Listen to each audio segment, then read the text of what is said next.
Africa as an industry, as a concept, is the most overlooked, undervalued investment opportunity for entrepreneurs and investors right now in 2025. Only 0.5% of the world's private equity and venture capital is going into Africa, despite the fact that it's going to be the only continent with a growing population. A marketplace is all about consumers and producers instead of people on the tail end of life that are draining money out of an economy. Africa has a vibrancy. They're able to just step over the traditional landline telecom. They're technology, they're digital natives, they're growing, they've got an incredible work ethic, they've got stable democracies now in many cases. 9 of the 20 fastest growing economies in the world are going to be in Africa in 2025. Billionaires in Africa are getting richer and richer by the moment. And there are more billionaires than there's ever been before on the continent of Africa as well. In this video, we're going to talk about how the everyday African diaspora or everyday African on the continent can use the successful tactics of these billionaires to create successful businesses, improve their wealth, and improve the continent of Africa as well. If you're interested in that, stay tuned. For those of you that don't know, my name is TJ. I'm Nigerian and British mixed. A couple of years ago, I decided to leave the UK, where I mostly grew up, to move to Uganda, start a new life with my partner, Medina. It's been the challenge of my life, very rewarding, and I started putting that journey on this channel. But over time, as I looked around the continent, I started asking the question, why has Africa not reached its full potential? And what can we do for it to get there?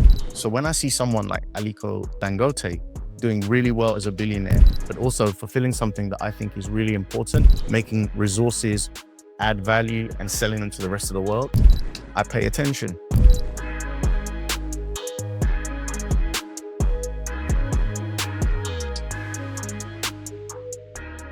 So the interesting thing about these billionaires in Africa is that I believe we can take their blueprint and start to apply them to our lives. Whether or not we're successful in becoming billionaires or even aspire to be a billionaire is another thing. But what we can do is see their success principles and use them to make ourselves more successful, richer, comfortable, and anything to boost the economy of the continent is a win in my eyes. So what is this general principle? The general idea is that Africa can do so much more for itself if it increases its manufacturing base, taking raw materials, adding value, processing them so that they can be taken, exported, or given to the population without having to import, spending those costs, being reliant on others, rather than Africans being more self-sufficient. I came across this video of the Canton Fair, where it's one of the biggest expos in China.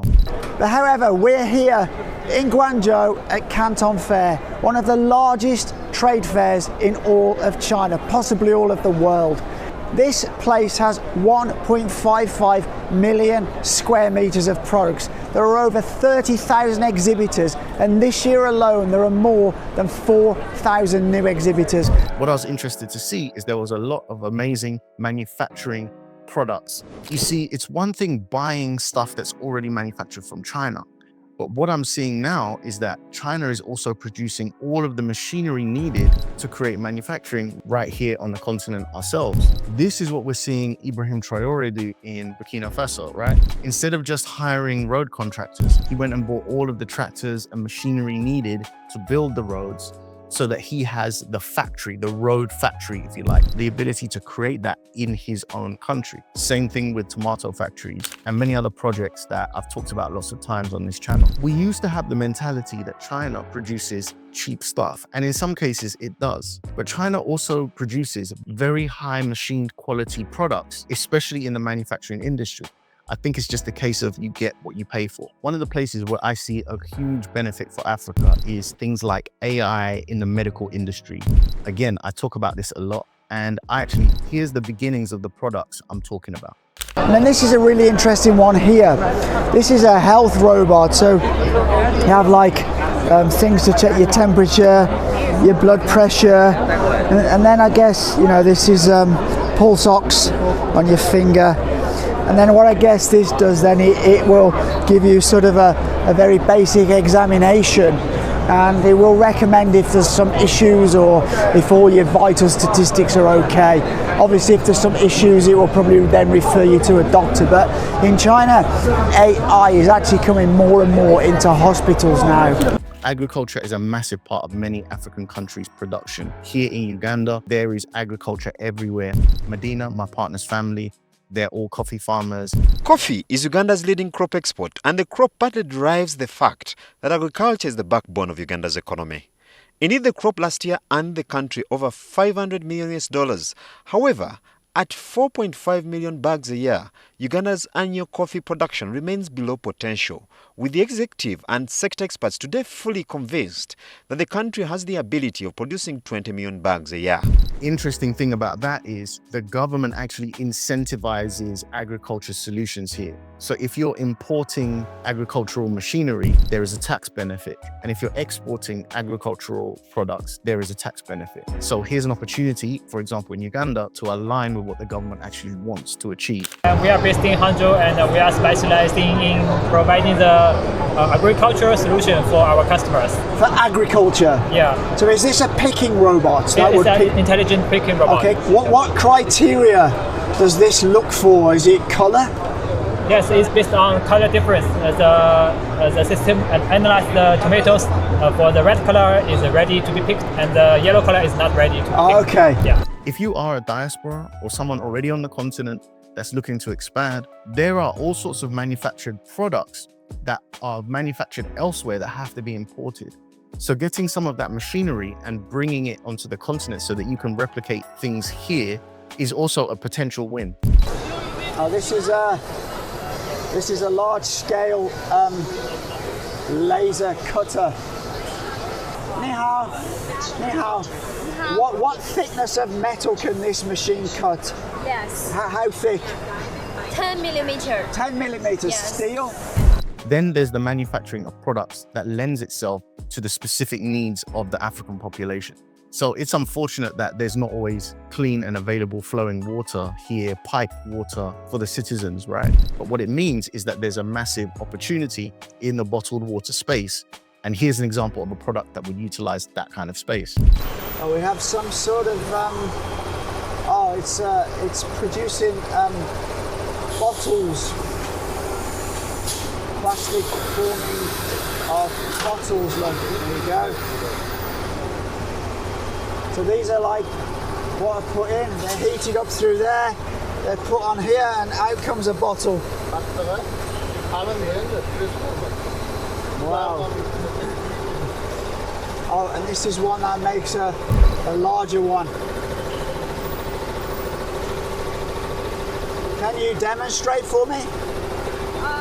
Need to wait some time. Oh, to heat the plastic, Yeah, right, yeah. okay. Personally, when I look around, I see a massive opportunity in packaging of foods. There are many situations where there are foods not packaged properly.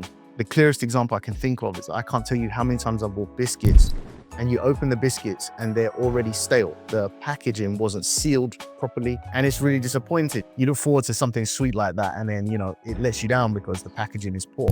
So there's lots of opportunities. So another area is to look for where problems can be solved. So maybe through better machinery, better processes, you can become the leader in the market. Liquid cartons.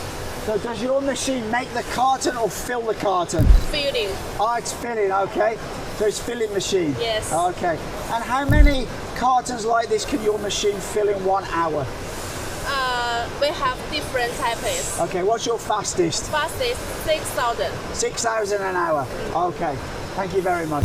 And so what I'm talking about is an open secret. There's already African entrepreneurs already over there in China making moves, buying products, and just carrying on with trying to build their industry and make money in their economies. Where are you visiting from? I'm from Congo. From Congo? Yeah, yeah. Is it your first time to the fair this here? is my first And time. what's your impression? I'm really impressed. I'm very happy because it's a world of many opportunities, many discoveries. This is fine to know. Thank you very much. And do you think African countries should be forming a closer relationship trade-wise with Yes, China? of course. Can I ask where you're visiting from? From Nigeria. From Nigeria. Is it your first time here? No, this is about 18 times here. Oh, and you like it here, right? Very beautiful. Why do you like it here? Because it's a source of life. Business is life. You come for business, you come for development. You come for development, you come to achievement. So it's good to be here. And do you think China is a good partner for Africa to develop? Perfectly. Yeah? Very good. Thank you very much. I really appreciate it. Appreciate it. And you have a great day. May I ask where you're visiting from? My visiting Cameroon. Cameroon? Yeah. Wow, okay. Is it your first time here? No. I always come. Okay, what do you think of this place? It's a nice place. Very nice place. Good Very for big business? business. Very good for business. And do you think Cameroon should be increasing their business with China? Yeah, exactly. Yes. Yeah. Yes, it's our most of the best partner here in our countries, African country. And you think China a reliable partner? Yeah, certain domain, yes, but they are reliable right now. Yeah. Okay, thank you very much, you're sir. welcome. What do you think of Canton Fair? Very nice. Many progress each time. Different things happening. I'm still holding my old card. Me too. But now you can see the new one. Very, how I can say it, very beautiful. So I love Canton Fair. Me too. And do you think China should deepen their trade relationship with African countries? They're already doing it. They already start doing it, and I think it's better for both sides. Africans are not concerned with what's happening in America. They're just going to get on with things. We've been at the bottom for so long. We are just going to struggle to find our way. And yes, we may have issues with Trump and tariffs and this and that. But if you notice, there's an interesting part of this video that I think tells a big story. So I'm actually trying my best to find somebody from America to ask a question, and I'm really struggling. I've asked about 50 people and not one of them are yet from America. So it's my belief that Africa is on the rise. I hope that maybe someone watching this channel to step into the arena of business and be a contributor on the continent. If there's any aspect of this you think I've missed, let me know in the comments. Or if you have nothing in particular to say in the comments, would it be too much for me to ask you to write the words African business? Just lets me know you watched the video to the end, you support the channel, you like what I'm doing, and you want me to continue. Thanks so much for watching, and I'll see you in the next video. Peace.